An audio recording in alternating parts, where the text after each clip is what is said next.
So in the fourth quarter of 2010, we saw about a 13% sequential increase in the carrier IP telephony market, which is pretty good seasonal growth. For the full year 2010, we saw 1% growth, so the market's starting to stabilize. But underlying that, there's a big shift in the composition of the revenues.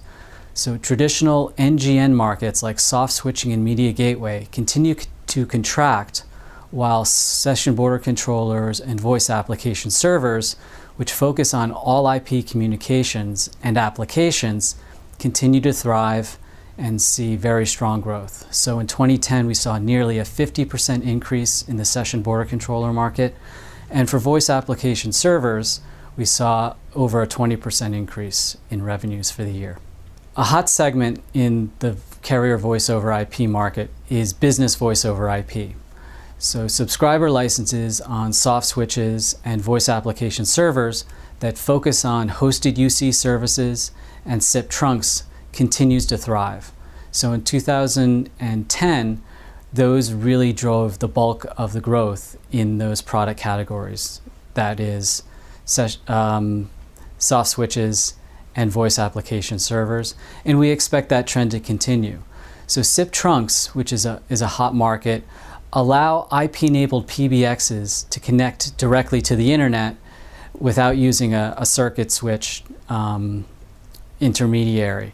And that enables businesses to save a lot of money on their internet connections and to be able to combine their voice and data connections. Hosted UC services, again, allow people to move telephony applications and messaging applications to the cloud, a big trend that we're seeing across computing as well as communications. So the IMS market continues to grow very strongly, but it comes off of a very small base. So in 2010, we saw the voice market move to IMS, mostly on the wireline side still. Wireless is still a very small market for IMS, but that will be pushed along with voice over LTE, which is coming next year, and really into 2013 we'll start to see that begin to take off. But why has IMS really been slow to take off? It's been a frustration for vendors and a lot of people in the industry since IMS solutions have been in the market for a long time. On the wireline side, the residential voice market continues to lose subscribers on a regular basis, regardless of whether the line is served by IMS or not. So in that sort of investment environment, operators are not really encouraged to invest in their residential voice lines unless they have high-speed fiber or cable and are able to begin to convert legacy POTS subscribers over to their high-speed broadband networks. In developing regions, and China is an exception to this because they've been really investing a lot in IMS lately, but there's still the perception that IMS is too costly and too complex for residential services.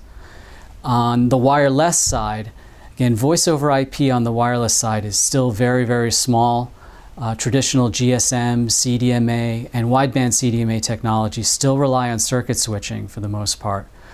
With LTE and voice over LTE, and we're starting to see demonstrations of that technology this year, and there'll be standards completed toward the end of this year, we'll start to see trials and we'll start to see services being rolled out in North America and in Hong Kong, probably in 2012, and then we'll start to see IMS networks and voice over LTE really begin to drive the market, and that will really become the foothold for how IMS begins to really take over the core networks over time, and having the 5.4 billion mobile voice subscribers very gradually transition to an IMS core, and then those converged operators can begin to migrate the billion or so fixed lines over to an IMS network. But it's been slow, it's been a frustration, but it's happening, and it's just going to take a long time.